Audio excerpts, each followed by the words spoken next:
कन्या पूजन में इन चीजों का रखें ध्यान और कन्या पूजन के दौरान भूल कर भी ना करें। यह गलतियां नहीं तो पूरा जीवन ही बर्बाद हो जाता है। नमस्कार, स्वागत है मित्रों एक नई फ्रेश वीडियो में। आज की वीडियो बेहद ही खास और ज्ञानवर्धक होने वाली है। नवरात्रि 2024 में कन्या पूजन की तिथि होगा लाभ और कल्याण। आप सभी को हम बता दें कि 3 अक्टूबर से शुरू हुए नवरात्रि के महापर्व का समापन विजयादशमी के साथ 12 अक्टूबर को होगा। मां दुर्गा की आराधना के इस त्योहार में महाअष्टमी और महानवमी पर कन्या पूजन का विधान है, जिसमें छोटी छोटी कन्याओं और कंजक को भोजन कराया जाता है और दक्षिणा देकर उनसे आशीर्वाद लिया जाता है। महाअष्टमी और महानवमी का विशेष महत्व है। कुछ लोग महाअष्टमी को तो कुछ नवमी को कन्या पूजन करते हैं। इस वर्ष कन्या पूजन कब किया जाएगा, इसका क्या महत्व है और इस दौरान कन्याओं को क्या खिलाया जाता है, यहाँ जाने कब है। कन्या पूजन हिंदू पंचांग के अनुसार इस साल अश्विन माह के शुक्ल पक्ष की अष्टमी तिथि का शुभारंभ 10 अक्टूबर को दोपहर 12:31 से हो रहा है, जिसका समापन 11 अक्टूबर को दोपहर 12:06 पर होगा। उदया तिथि के चलते महाअष्टमी 11 अक्टूबर दिन शुक्रवार को मनाई जा रही है। इस वर्ष महाअष्टमी और महानवमी एक ही दिन यानी 11 अक्टूबर को पड़ रही है। चलिए पहले हम जान लेते हैं कन्या पूजन 2024 में किस तरह से करना है, और फिर हम आपको बताएंगे कि कौन सी गलतियां हैं जो हमें भूलकर भी कल नहीं करनी चाहिए, क्योंकि माता रानी हमसे क्रोधित हो जाते हैं और 9 दिन की पूजा का भी कोई फल की प्राप्त नहीं होता। इसलिए माताएं बहनों, अगर आप माता रानी को मानते हैं तो इस वीडियो को लाइक जरूर कर दीजिए, और अगर आपको माता रानी की कृपा चाहिए तो इस वीडियो को एक कमेंट में जय माता दी अवश्य ही लिखें। और हर एक माता बहन को जो भी कन्या भोजन नवरात्रि के दौरान कर नहीं है, उन सभी को इस बात पर विशेष तौर पर ध्यान रखना है कि ऐसी गलती भूल कर भी नहीं होनी चाहिए। पर उससे पहले हम आपको बता देते हैं कि नवरात्रि में कन्या पूजन किस तरह से करना है। साथ में हम आपको यह भी बताएंगे कि नवरात्रि के दौरान कन्या पूजन के दौरान एक उपाय अवश्य ही कर लेना, जिससे कि आपको लाभ ही लाभ होता है। माता लक्ष्मी का आप पर असीम आशीर्वाद होता है एवं सभी देवी देवताओं का आप पर आशीर्वाद होता है, और माता रानी की कृपा तो आपको यकीनन ही प्राप्त हो जाएगी। कि माताएं बहनों, आप सभी को हम बता दें कि नवरात्रि समापन की ओर बढ़ रहे हैं और कन्या पूजन के साथ इस पवित्र पर्व का समापन हो जाएगा। बिना कन्या पूजन के नवरात्रि की पूजा अर्चना पूरी नहीं होती है। कुछ लोग नवरात्रि की अष्टमी तिथि को कन्या पूजन करते हैं तो कुछ नवमी तिथि को कन्या पूजन करते हैं। कन्या पूजन में कुछ नियमों का ध्यान रखा जाता है। आइए जानते हैं कन्या पूजन के नियम और विधि। नवरात्रि की अष्टमी या नवमी तिथि को कन्या पूजन करने का विधान रहा है। कन्याओं को घर पर आदर सत्कार से बुलाकर उनकी पूजा की जाती है और फिर भोजन करवाया जाता है। कन्या पूजन के बाद ही नवरात्रि की पूजा संपूर्ण मानी जाती है। मान्यता है कि मां दुर्गा के 9 स्वरूपों को मानकर कन्या पूजन किया जाता है। ऐसा करने से माता का आशीर्वाद प्राप्त होता है और जीवन में मंगल ही मंगल बना रहता है। कन्या पूजन करते समय कुछ नियमों का विशेष ध्यान रखा जाता है और इन नियमों के तहत ही पूजन संपूर्ण होता है। अगर आप भी अष्टमी या नवमी तिथि को कन्या पूजन कर रहे हैं तो इन नियमों का विशेष ध्यान रखना चाहिए, ताकि नवरात्रि के व्रत संपूर्ण लाभ मिल सकते हैं और माता की कृपा हमेशा बनी रहे। आइए जानते हैं कन्या पूजन में किन चीजों का ध्यान रखना चाहिए। कन्या के साथ बालक को भी करें। आमंत्रित कन्या पूजन में इस बात का ध्यान रखें, कन्याओं की उम्र 2 से 10 साल की उम्र के बीच होनी चाहिए और इनकी संख्या 9 होनी चाहिए। ये 9 कन्याएं मां दुर्गा के 9 स्वरूप मानी जाती हैं। उनके साथ एक बालक को भी आमंत्रित करें। वह बालक लांगूरा बटुक भैरव का रूप माना जाता है।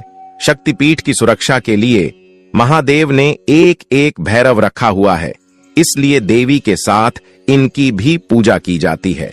शक्तिपीठ की पूजा के बाद अगर भैरव के दर्शन नहीं किए तो माता के दर्शन अधूरे माने जाते हैं।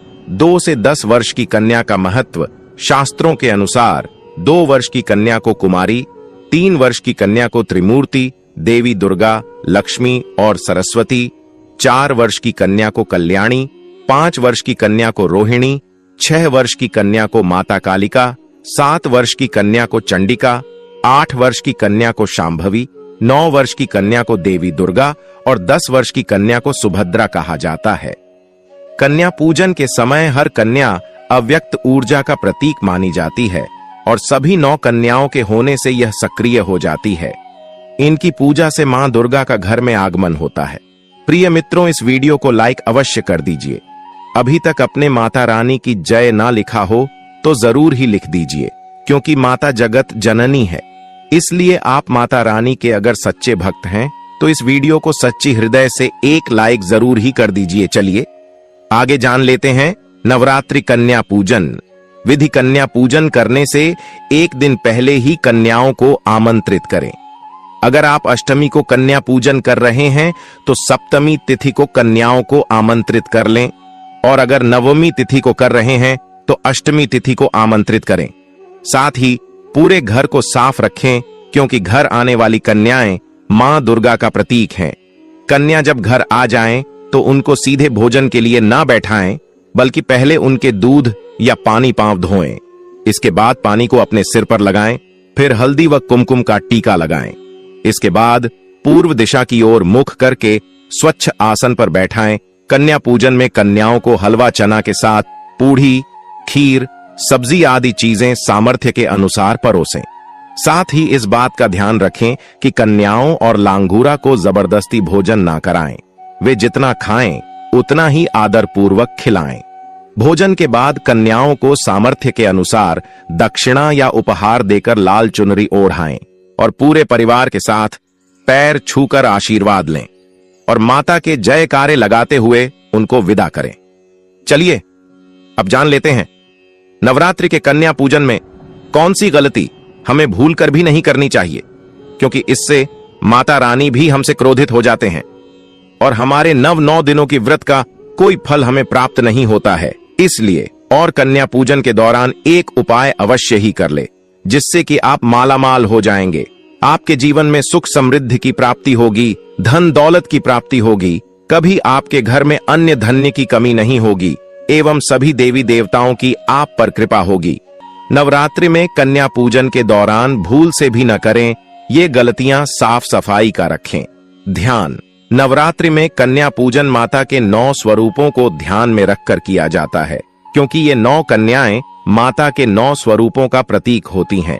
इसलिए कन्या पूजन के दिन उनके आने से पहले ही उस जगह की अच्छे से साफ सफाई कर देनी चाहिए जहां उनको बैठाएंगे। अगर आप कन्या के बैठने की जगह को साफ नहीं करते तो इस छोटी सी भूल से माता अप्रसन्न हो सकती हैं। कन्याओं पर न करें गुस्सा।